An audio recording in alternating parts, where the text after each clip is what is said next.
Kaibigan, isa pong magandang araw po sa inyong lahat. Kahit po mainit ay magandang araw pa rin po dahil ang Diyos naman po ay nagbibigay din ng hangin. Kumbaga ibinabalance niya rin po ang sitwasyon ng panahon. At alam niyo po ba mga kaibigan, every time na ako po ay magbabasa ng salita ng Diyos, talagang meron at merong ginagawa ang kaaway para hadlangan ang aking pagbabasa ng salita ng Diyos dito sa YouTube channel. Nandiyan uubuhin ako na wala naman talaga akong ubo. Pero pag nagbasa po ako ng salita ng Diyos, andyan po yung agad-agad ihim-ihim tayo. At kung minsan naman, gaya lang po kanina, ilang segundo pa lang po yung lumipas, na talaga namang kitang-kita ko kung paano manukso ang kaaway, pero purihin po ang ating Panginoon. Salamat sa ating Panginoong Hesus na siyang nagbigay ng halimbawa kung gaano niya po tayo kamahal. Kaya hindi po tayo pwedeng mainis, hindi po natin kailangang magpatukso sa kaaway.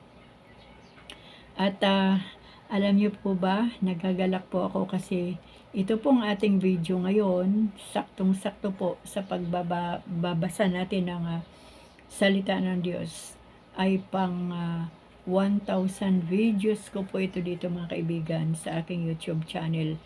Ako po ay na-amaze din. Sa Diyos po ang lahat ng parangal at papuri, pasasalamat sa 1,000 videos na akin pong ginawa. Salamat sa kanyang gabay, patnubay, kung paano ko po nagawa itong 1,000 videos na to. At salamat sa Panginoon sa buhay ninyong lahat mga kaibigan. Baka sa oras na ito ay nasa 2,800 subscribers na po ang nandito sa aking YouTube channel.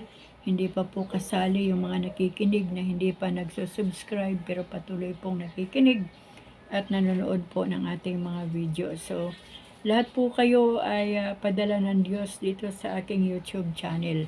Kaya mga kaibigan, simulan na po natin itong pang 1,000 na video natin. At wala pong iba kundi ang salita po ng Panginoon. Ngayon po ay nasa day 77 na po tayo. 77 days na po tayo nagbabasa ng salita ng Panginoon. At tayo po ay nasa kronika pa rin, sa pangalawang kronika, at ngayon po ay nasa chapter 8 na po tayo. Kaya mga kaibigan, tayo po ay hihiling sa Panginoon na tayo ay kanyang samahan sa pagbabasa at sa Holy Spirit na gabayan niya tayo at siya ang magpaunawa sa atin ng ating binabasa na salita ng ating Diyos. Sabayan niyo na po ako mga kaibigan dito sa pangalawang kronika, chapter 8. Ang title po ng chapter 8 ay ang mga nagawa ni Solomon. 20 taon ang nagugol ni Solomon sa pagpapatayo ng templo at ng kanyang palasyo, pagkatapos ipinaayos niya ang mga lungsod na bigay sa kanya ni Huram at pinatirahan niya sa mga Israelita. Sinalakay niya ang mga hamat-subat na sakop iyon. Pinatibay niya ang Tadmor, lungsod sa Ilang, gayon din ang mga lungsod sa Imbaka na itinayo niya sa Hamat. Ginawa niya ang mga lungsod tanggulan ang mga Bithurong itaas at Bithurong ibaba.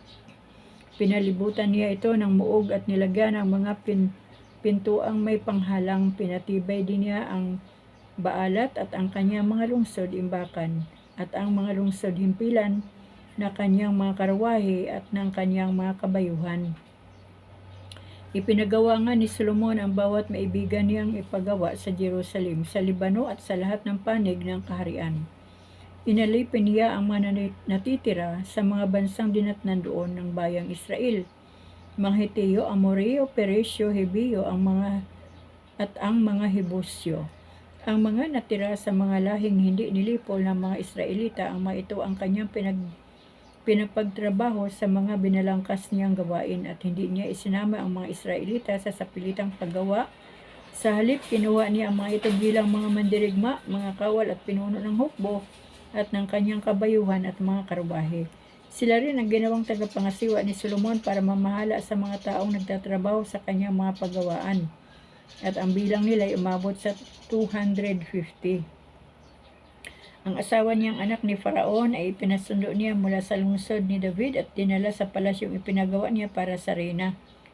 Hindi dapat tirhan ng asawa ko ang palasyo ni David na hari ng Israel, wika niya. Iyon ay natatanging dako, natatangi ang lahat ng lugar na sayara ng kaban ni Yahweh.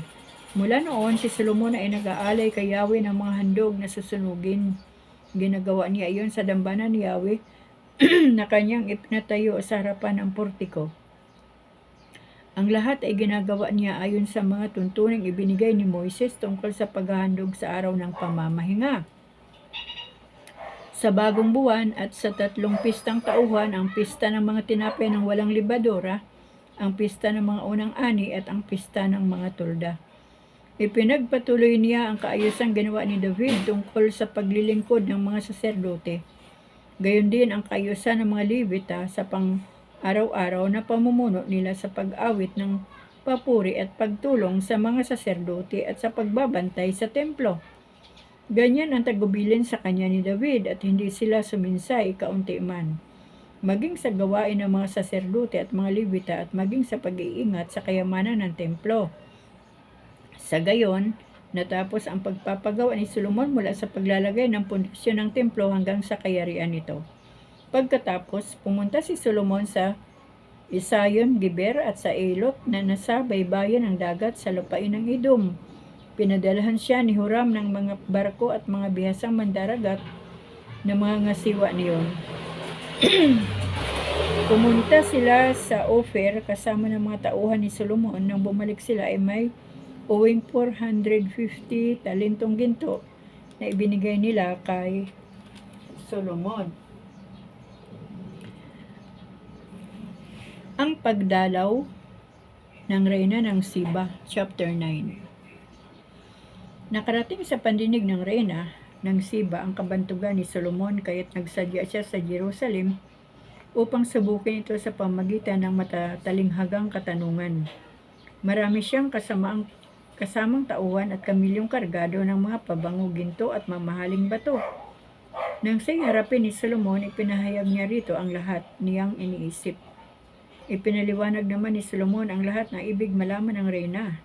Wala itong tanong na hindi niya nasagot. Napatunayan ng reyna ang karunungan ni Solomon at namalas niya ang palasyong ipinatayo nito. Napansin din niya ang pagkain sa hapag ng hari at nakita ang mga pinunong naglilingkod dito.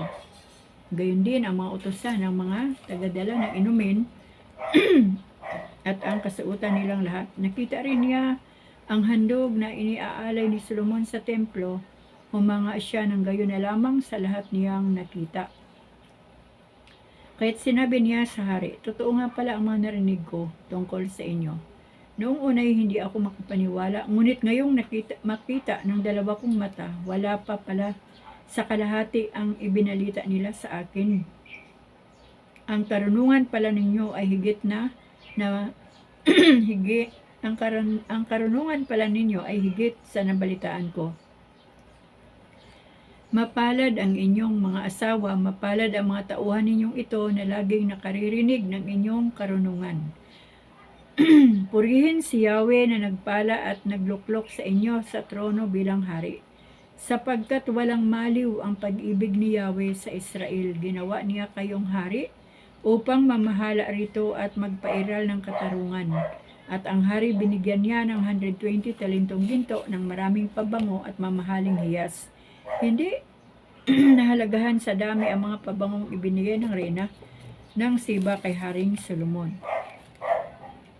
Bukod dito, ang mga tauhan ni Huram at ni Solomon na nagdadala ng ginto buhat sa Ophir ay may dala ring mamahaling bato at maraming kahoy na algum. Ito ang kahoy na ginamit ng hari sa mga upuan sa templo at sa kanyang palasyo, sa mga lira at alpa na ginagamit ng mga aawit. Wala nang nakitang kahoy na tulad nito mula noon hanggang ngayon. Ipinagkaloob naman ni Haring Solomon sa reyna ng Siba ang lahat ng naibigan nito, bukod pa sa kanyang kaloob bilang ganti sa pasalubong nito sa kanya, ang kayamanan ni Solomon. Taon-taon, 666 talentong ginto ang dumarating kay Solomon. Hindi pa kabilang dito ang buwis ng mga mangalakal, ang tinutubo ng kanyang mga tauhang umaangkat sa ibang bansa at ang buwis ng mga hari sa Arabia at ng mga gobernador ng lalawigan. Nagpagawa siya ng 200 malalaking kalasag na may kalukop na 600 siklong ginto bawat isa. Nagpagawa pa siya ng 300 maliliit na kalasag na may kalukop namang 300 siklong ginto bawat isa. Ipinalagay ng hari ang nasabing mga kalasag sa palasyong tinatawag na Gubat ng Libano. Nagpagawa rin siya ng isang tronong garing na may mga adornong ginto. Balot din ng ginto ang 6 na baitang na paakyat sa trono at ang tuntungan dito. May patungan ng kamay sa magkabilang tagiliran ng trono at may larawan ng nakatayong leon sa magkabila. 12 leon na naman ang nakahanay sa magkabilang dulo ng 6 na baitang. Ginto ang lahat. Ang inuman ni Haring Solomon at ang mga kasangkapan sa gubat ng Libano. Hindi gaanong pinahalagahan ang pilak noon. May mga barko siyang nagbibiyahe sa Tarsis kasama ng mga tauhan ni Huram at tuwing 3 taon ay dumarating na maraming dalang ginto, pilak, garing, mga unggoy at pabo real. Kulang sa karunungan at kayamanan. Kung sa karunungan at kayamanan, walang haring dadaig kay Haring Solomon. Sorry po mga kaibigan ha, nagkamali po tayo.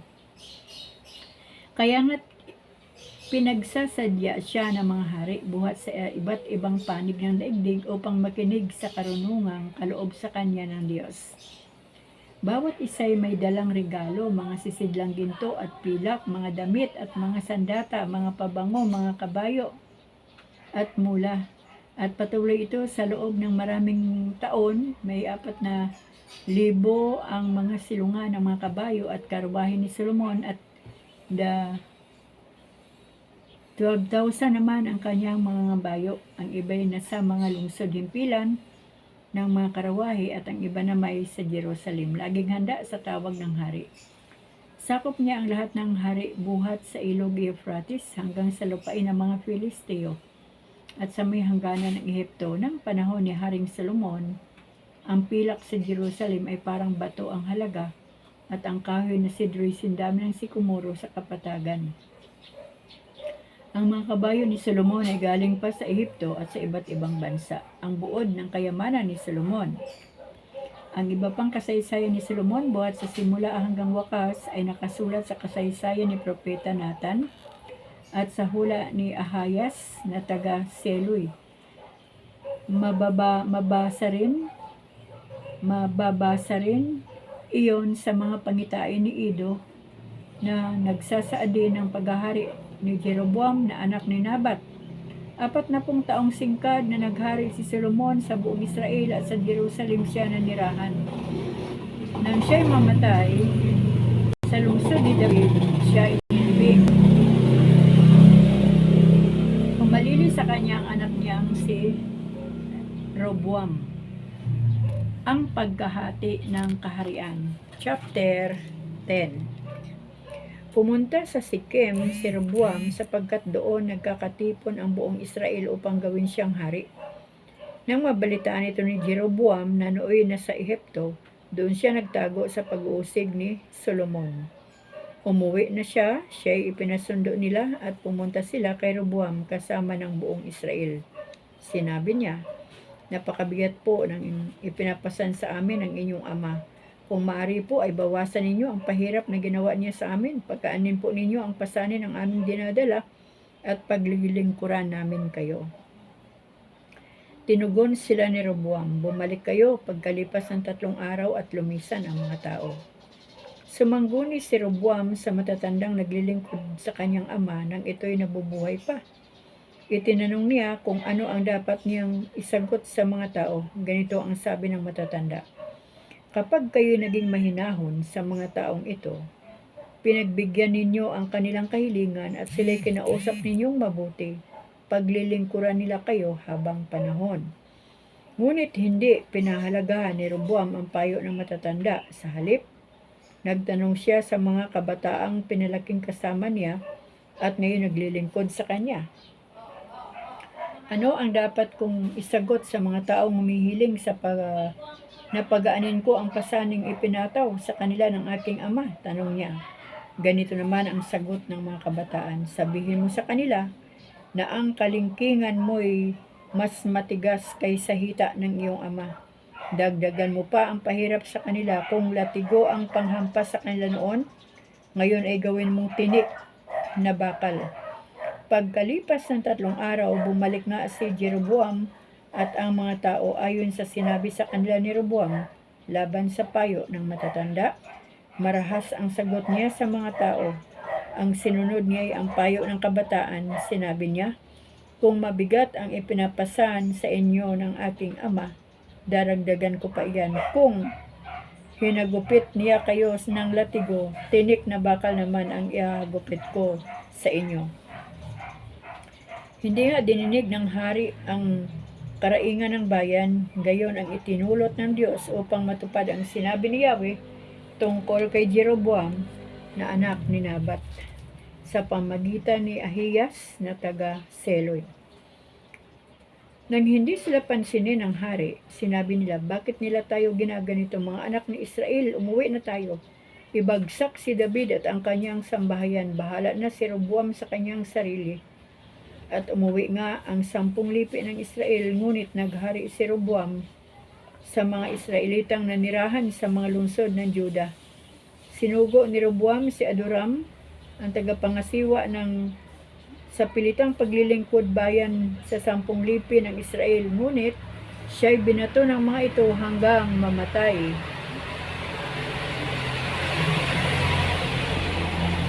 Kaya't nagmamadaling sumakay sa karwahe si Roboam upang tumakas patungong Jerusalem at nanatiling hiwalay sa angkan ni David ang 10 lipi ng Israel hanggang ngayon. Grabe po ingay mga kaibigan. Chapter 11. Ang pahayag ni Simaya.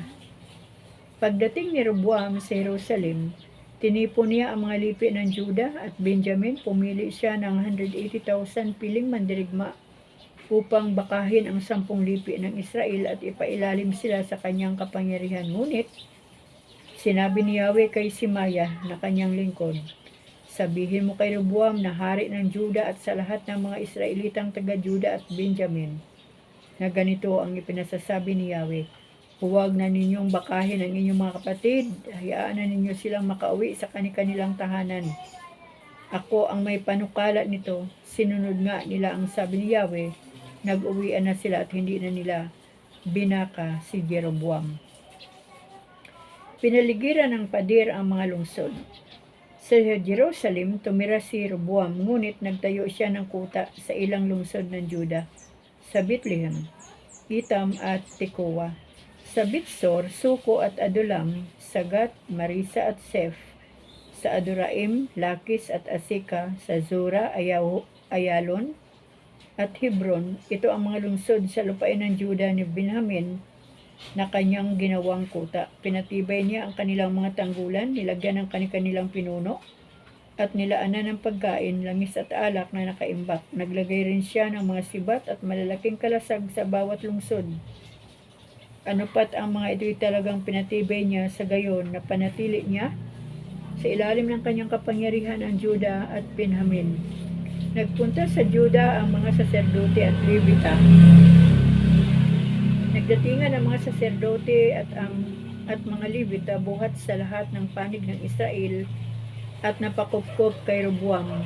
Iniwan nila ang kanilang mga pastulan at ang mga ari-arian upang manirahan sa Juda at sa Jerusalem, sapagkat umalis sila ni Jeroboam at ng mga anak nito sa pagkasaserdote.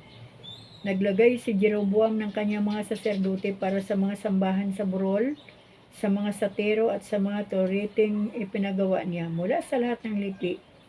Ang lahat ng tapat na lingkod ni Yahweh ay sumunod sa kanila sa Jerusalem upang maghandog sa Diyos ng kanilang mga ninuno. Dahil dito, pinatatag nila ang kaharian ng Juda at pinatibay ang kapangyarihan ni Roboam sa loob ng 3 taon. sapagkat sa loob ng 3 taon dumarating ang mga ito, sumusunod ang lahat sa magandang halimbawa ni David at ni Solomon. Ang sambahayan ni Roboam. Napangasawa ni Roboam si Mahalat na anak ni Jerimoth at ni Abigail, anak ni David. Si Jerimoth at si Abigail naman ay anak ni Eliab na anak ni Isai.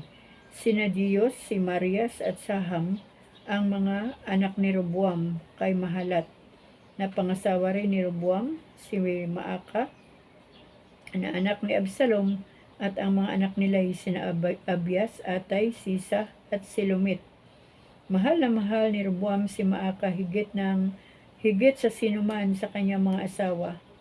18 ang mga asawa niya at may 60 pang babae. 28 ang naging anak niyang lalaki at 60 naman ang mga babae.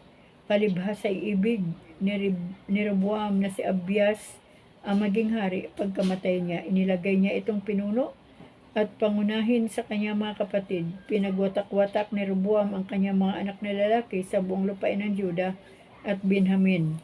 Sa mga lungsod na ginawang kuta, sila'y pinaglaanan niya ng masaganang pagkain at inihanap ng mga asawa.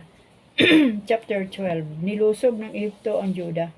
Nang maging matatag na ang paghahari ni Roboam, tinalikdan niya ang buong Israel. Ang kautusan ni Yahweh dahil dito ang Jerusalem ay sinalakay ni Sisak, hari ng Ehipto. Noong 5 taon ng paghahari ni Roboam, ang hukbo ng Sisak ay binuo ng 1,200 na karwahe, 60,000 kabayuhan at di mabilang ng mga tauhan pati mga Libyo, Sukeyo at Ethiopia.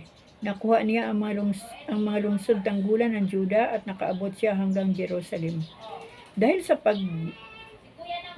pananalakay ni Sisak, ang mga pinuno ng Israel ay nagtipon sa Jerusalem kasama ni Roboam.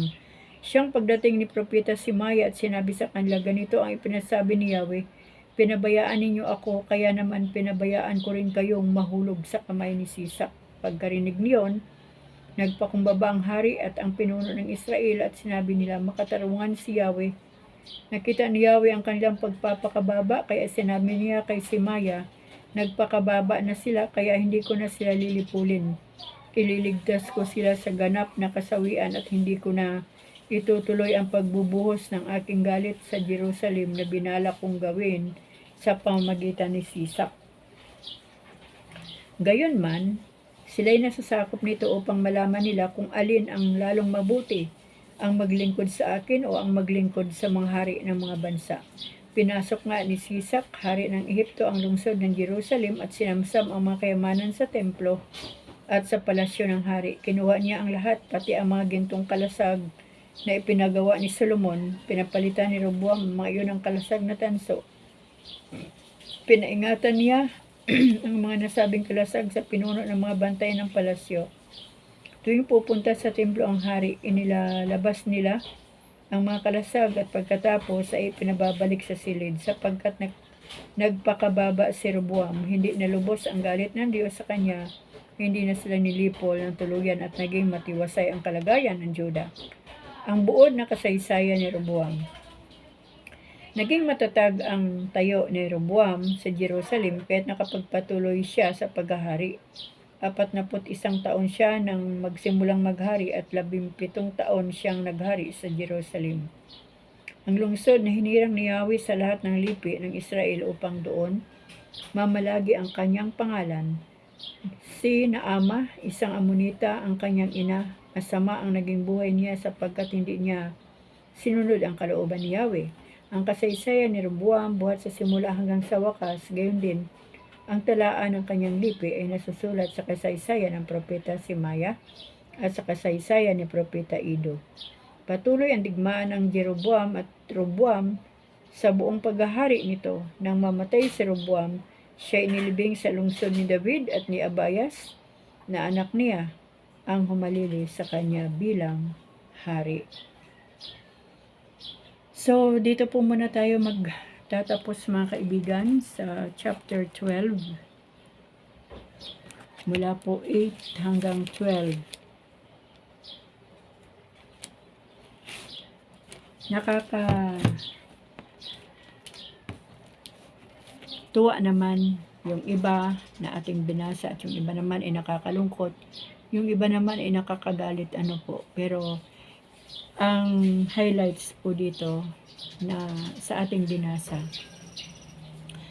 Nung gusto ng pahintulutan ng Diyos na digmain ang grupo ni Roboam, pero nung nakita niya nagpakumbaba sa kanya, nagsisi ng kasalanan, ay sinabi niya po doon sa kanyang lingkod na sa kanyang propeta na hindi na itutuloy yung kanyang nais na gawin sa lantain ang lahi ni Roboam o ang mga tao sa pangunguna ni Roboam.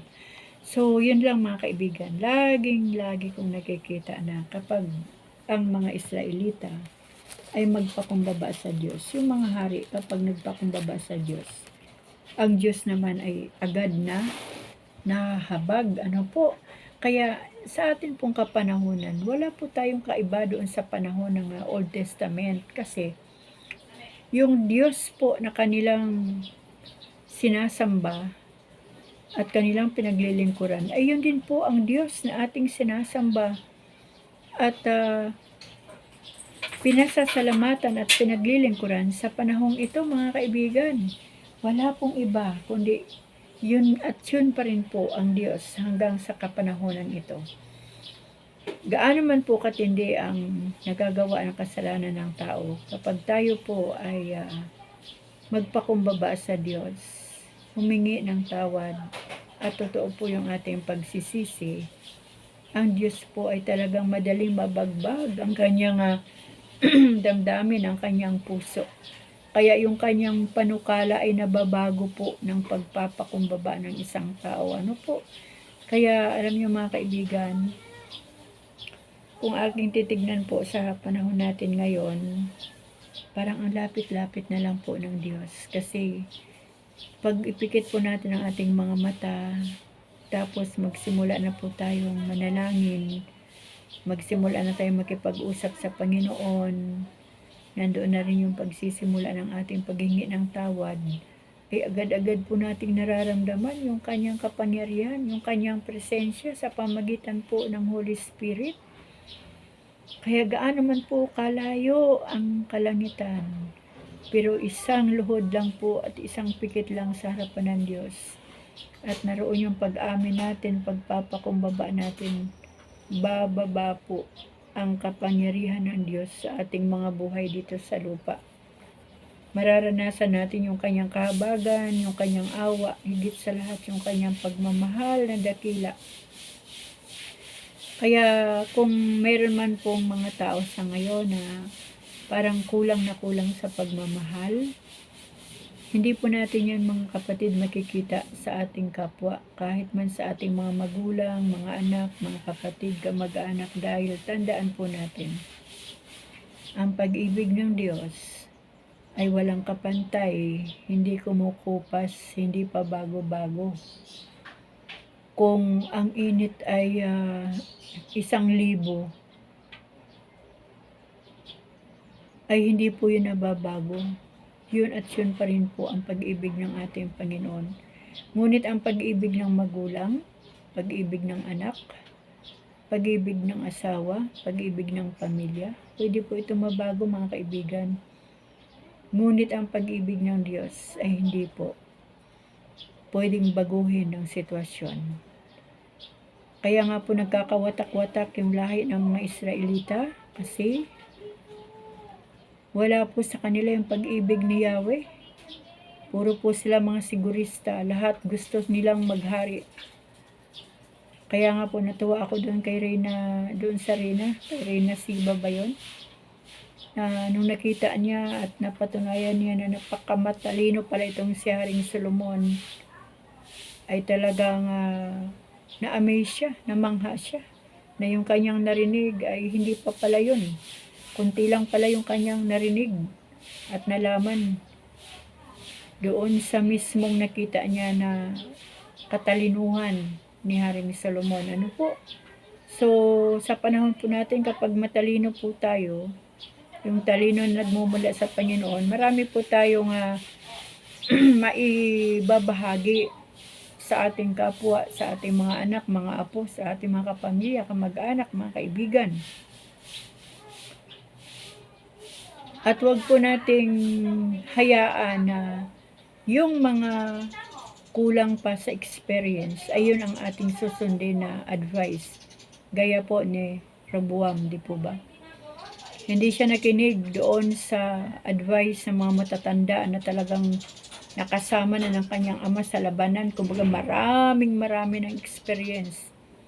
Ang sinunod niya ay ang advice sa mga kabataan na mapupusok. Yan po, sa panahon natin, ang daming mga kabataan na mapupusok. Maiinit ang mga ulo. Walang iniisip na tama kapag nagagalit, kung ano ang nararamdaman, yun ang ginagawa. Pero kapag doon sa mga nakarating na doon sa paroroonan o pupuntahan ng kabataan ngayon, yan po yung magandang hingian ng advice, kasi marami na po silang napagdaanan at napagtanto-tanto na nila ang lahat ng sitwasyon ng buhay na kanilang pinagdaanan. Kahit man po yung mga namamahala, yung mula sa mga presidente, lahat po ng nanunungkulan sa ating bayan. Yan po ang magandang tanungin, kung ano ba ang magandang paraan para makapaglingkod. Yan po. Grabe ano po. Kalupitan ang in-advise sa mga kabataan sa kanilang leader. Grabe, yung bakal na panghagupit. Diyos ko po. Di po ba? Kaya, yun mga kaibigan, kailangan talaga natin makilala ang Diyos upang sa ganon, yung pag-ibig ng Diyos ang umiral sa atin, lalo na sa panahon ito, na hindi po yung bakal na kamay na bakal ang ating pairalin, kundi yung pag-ibig ng Panginoon. Alam niyo po, kung gusto po natin magkaroon ng maraming kaibigan, o kung tayo man ay leader sa iba't ibang sitwasyon, meron po sa trabaho, meron po mga tinatawag na line leader, meron pong leader ng barangay, meron pong leader ng mga asosasyon. Ngayon, kung gusto po nating manatili yung ating mga kasama sa leadership, ay kailangan po nating ipakita yung pagmamahal sa mga nasasakupan. Hindi lamang po yung makukuha ng isang leader sa mga nasasakupan. Kaya nga po maraming ngayon, mali po sa patakaran ng pagiging leader, kasi karamihan po ngayon gustong-gusto nilang manalo sa lahat ng mga sinalihan nilang mga alam niyo na po dito sa ating mga bayan, mula po sa ating mga barangay, kasi nakakakuha po sila ng maraming koneksyon sa itaas. Madali po silang makalapit doon sa kusina, hanggang sa pwede na silang magbukas ng mga kaldero ng mga may kapangyarihan. Ano po? Kaya dyan ko po nakikita na bakit ba nagpapatayan ang mga ito? Para lang talaga makapaglingkod ba? O para lang magkaroon ng maraming koneksyon? Kasi nakikita naman natin yung mga lingkod kapag nandoon na, nakaluklok na.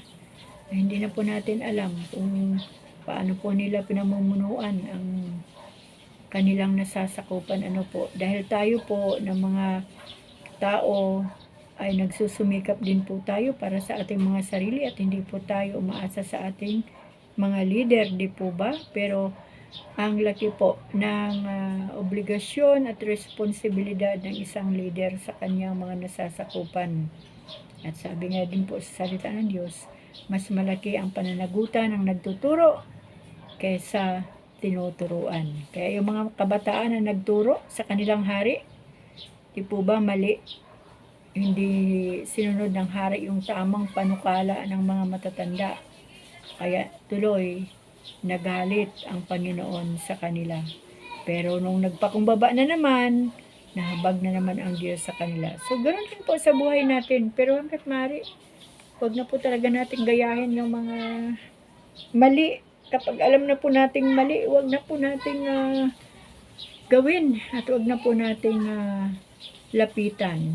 Yung tama na lang po ang ating gawin upang sa ganon, ang Diyos po natin ay patuloy nating maparangalan sa bawat area ng ating mga buhay. Kaya mga kaibigan, dito na naman po natin tatapusin ang ating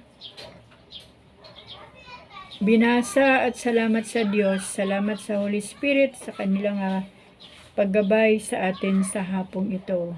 Kaya tayo po ay magpapatuloy pa rin sa pagbabasa dahil masaya pa po tayo sa ating ginagawa sa mga bawat araw. Kaya mga kaibigan, magpasalamat po tayo sa Panginoon kasi andito pa po tayo.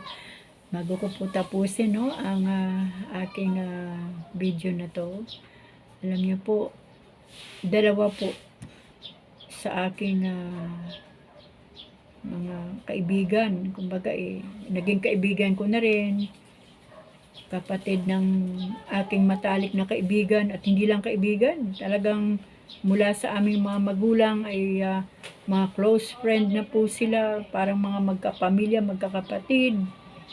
Tapos yung isa naman ay 2013, nung ako'y umuwi sa aming isla, ay nakatulong pa sa aking anak na bunso dahil naghihilot po yun ng pilay.